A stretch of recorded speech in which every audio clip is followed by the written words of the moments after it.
Hi, my name is Raj Narayan, and I'm going to talk about Hindu history, beliefs, and culture.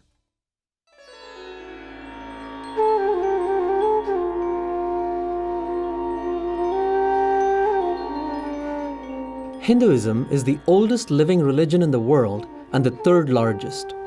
More than 1 billion Hindus live in 150 different countries, mostly in India.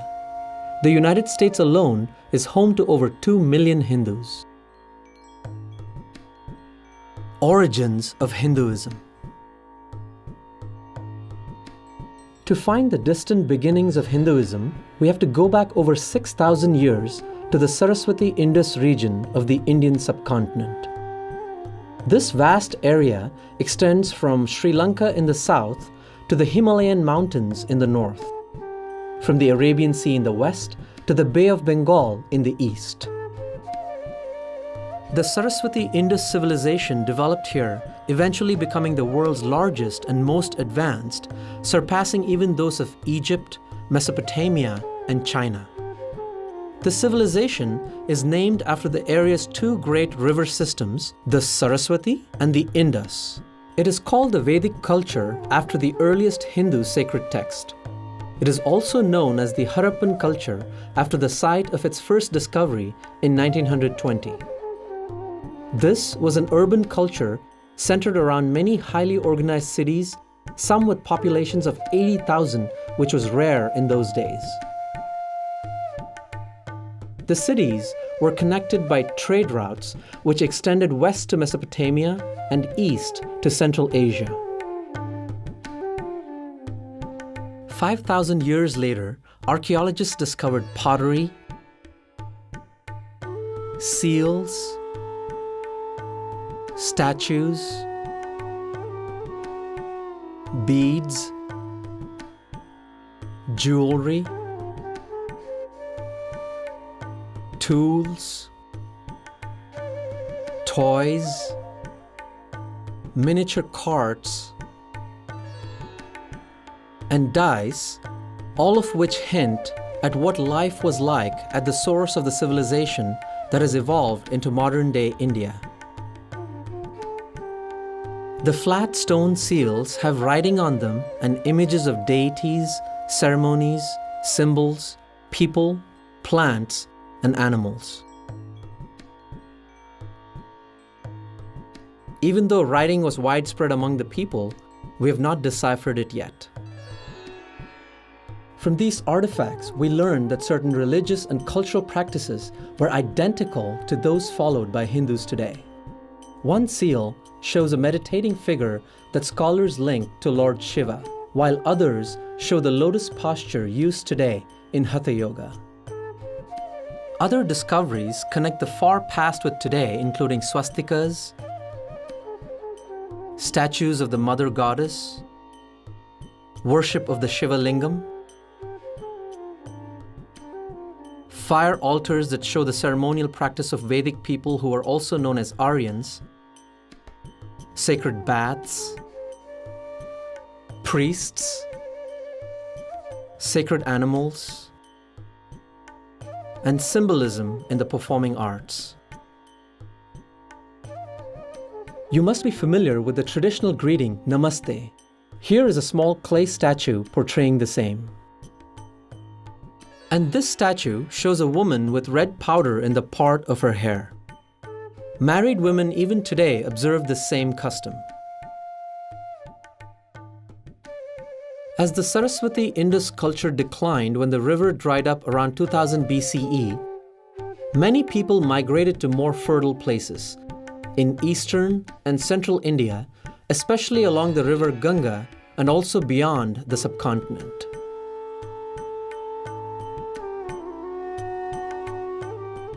Hindu scriptures. The four Vedas, the central holy books of Hinduism, were composed in Sanskrit starting at least 6,000 years ago. The Rig Veda, the earliest of the four, speaks repeatedly of the Saraswati, describing it as the most mighty of rivers, flowing from the Himalayan mountains to the sea.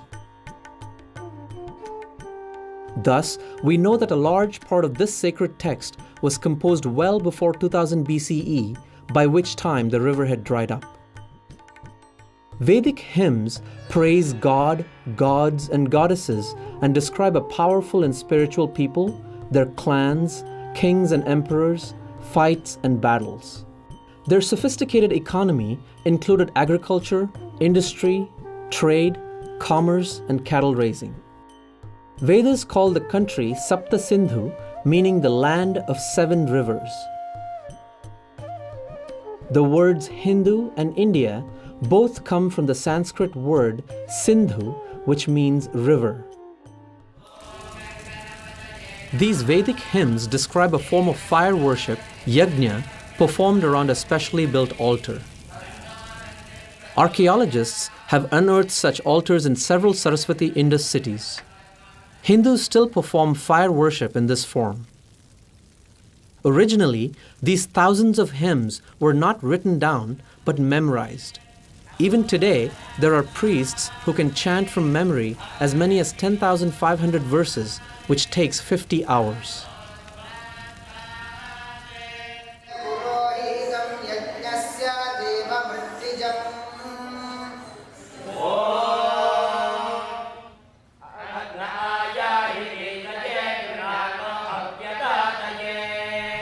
There are dozens of other sacred texts that Hindus revere, including the Puranas and the writings of illumined sages. The epics Ramayana and the Mahabharata are traditional histories of India and storehouses of Hindu heritage. The Ramayana is a story of Lord Rama, 7th incarnation or avatar of Lord Vishnu and his divine wife, Sita. The Mahabharata is the world's longest epic. It is about a massive war in ancient India between cousins fighting for the throne of a great kingdom. A central episode called the Bhagavad Gita is a dialogue between Commander Arjuna and Lord Krishna, the 8th incarnation of Vishnu, on the day of the battle. The Mahabharata remains one of the most widespread scriptures in the world with its dominant message of justice. Hindu sacred music, dance, drama, and the arts draw heavily on these 2 literary epics.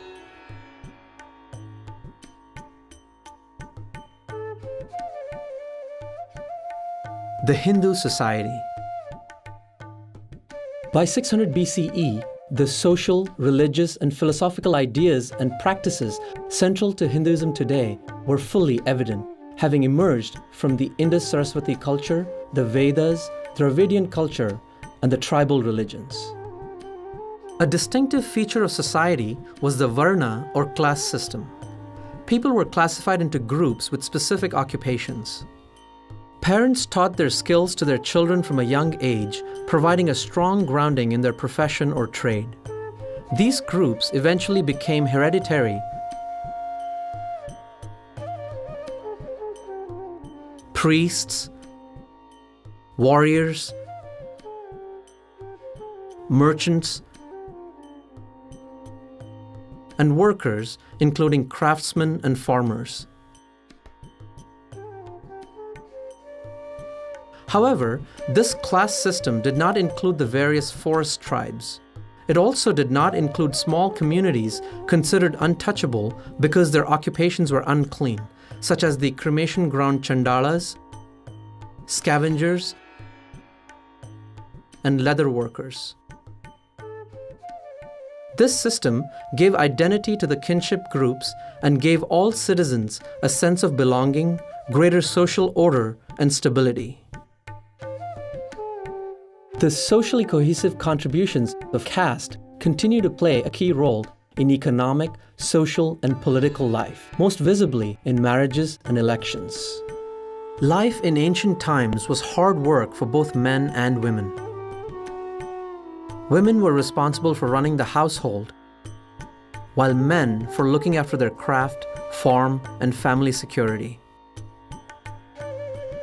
In general, women participated equally in religious ceremonies, festivities, and social relationships.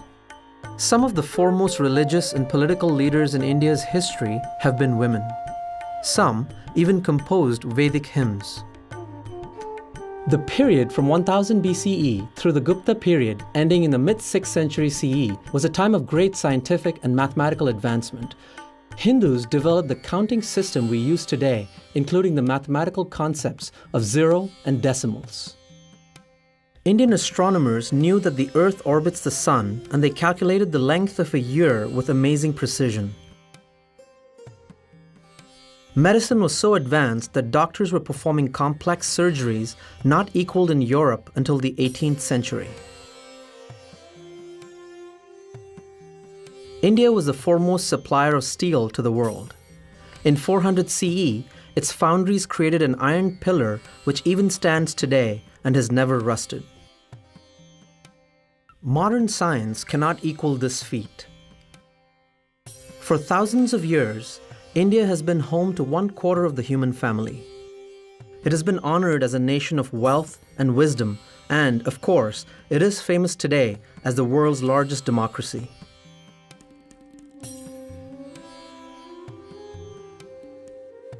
Hindu beliefs, practices, and saints. The religion of this land, Hinduism, has always been open-minded and tolerant, with the belief that truth is one, paths are many. Thus, Hindus respect all other religions. Hinduism is the only major religion that worships God in both male and female form, as well as with and without any attributes. The original Sanskrit name for Hinduism is Sanatana Dharma, meaning eternal religion. Most Hindus believe in a supreme God, many gods and goddesses, spiritual worlds, the divinity of the soul, dharma, karma, reincarnation, God realization, and liberation from rebirth.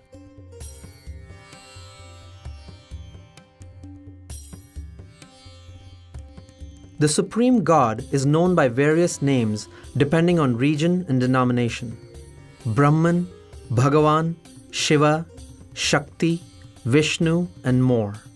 He/she is all-powerful, all-knowing, all-loving, eminent, that is, present in all things, and transcendent, beyond them as well. God exists within each person as Atman, the divine soul. God realization describes the experience of the divine within oneself. This profound encounter with God is regarded as the ultimate goal of life. Hindus teach that every human being can know God personally. Hindus also worship other divinities. Each divinity has distinct powers and areas of responsibility. For example, Lord Ganesha is the remover of obstacles, Saraswati is the goddess of knowledge, and Hanuman is the god of service and devotion. Each Hindu freely chooses the deities he or she wishes to worship. Dharma is a cardinal concept in Hinduism. It includes righteousness, truth, sacred law, ethics, duty, justice, religion, and the laws of nature. Dharma means that which upholds. The dharmic principle of ahimsa or non-violence is important to this day. Mahatma Gandhi led India's independence in 1947 using non-violent means such as peaceful protests, boycotts, strikes, and speeches that aroused the nation to throw off British rule. He once said, "Non-violence is the greatest force at the disposal of mankind. It is mightier than the mightiest weapon of destruction devised by the ingenuity of man." In the 1950s, Martin Luther King Jr. understood the power of Gandhi's methods and went to India to meet his followers. He later applied those methods to fight for and win civil rights for America's black minority. In the same way, Cesar Chavez won rights for the farm workers of California. Gandhi also inspired Nelson Mandela in his fight for freedom and racial equality in South Africa.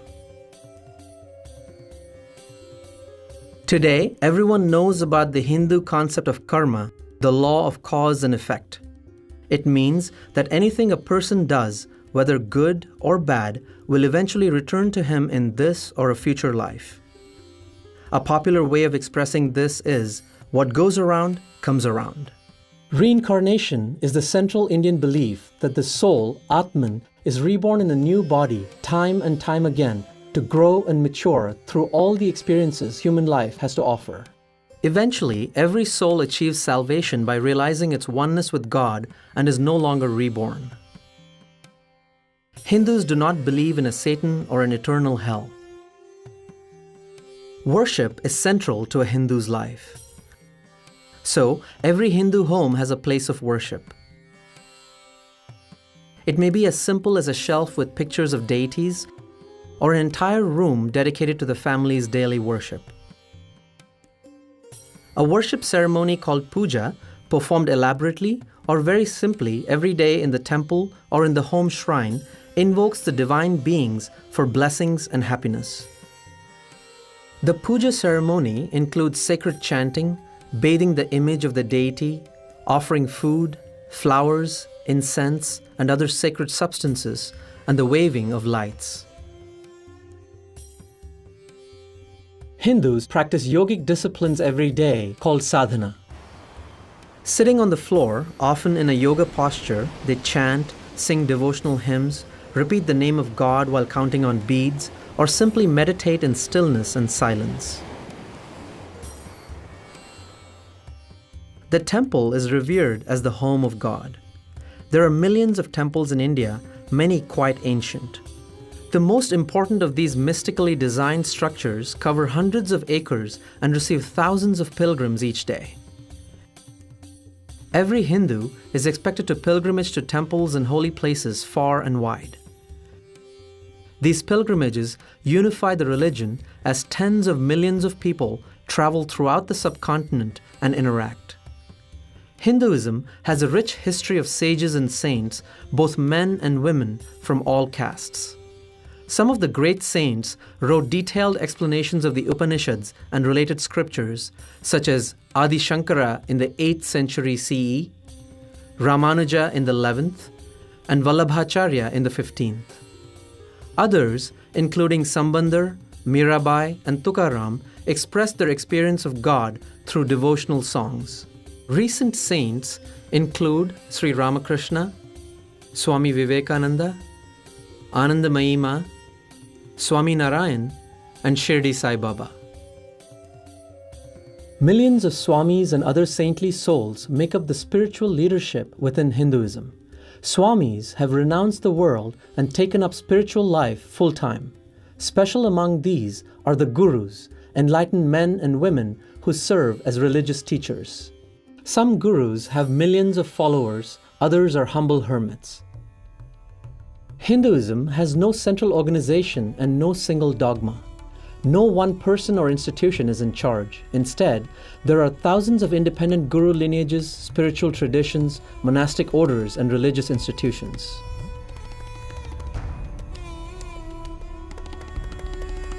Hindu festivals. Hindus love festivals and enthusiastically celebrate many holy days each year.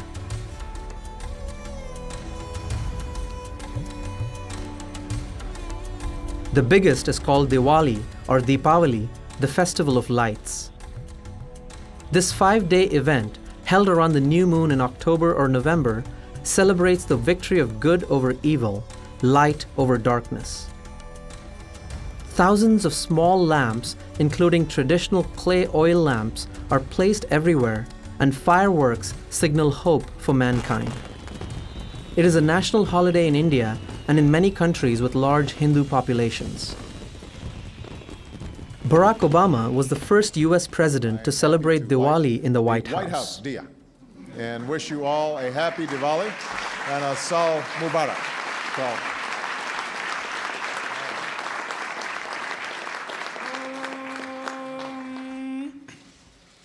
Asatoma Satkamaya Tamasoma Jyotirgamaya Mrityarma Amrutangamaya Shanti Shanti Shanti Hari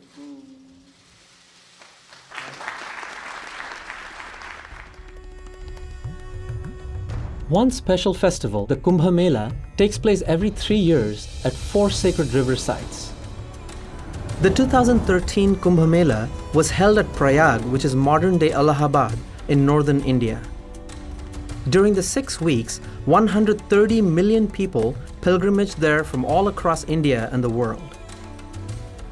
On one day alone, 30 million pilgrims were present. It was the largest human gathering ever held on earth. Hinduism has persisted for thousands of years because the dharma, faith, and culture have instilled in each Hindu a unique and strong sense of identity, family, and spiritual purpose. It endures because it is a dynamic religion which gives complete freedom of practice, accepts that there are many ways to worship God, and provides festivals, temples, pilgrimages, gurus, and scriptures to illumine the path, thereby celebrating life itself. We hope that this documentary has increased your understanding of Hinduism and its history.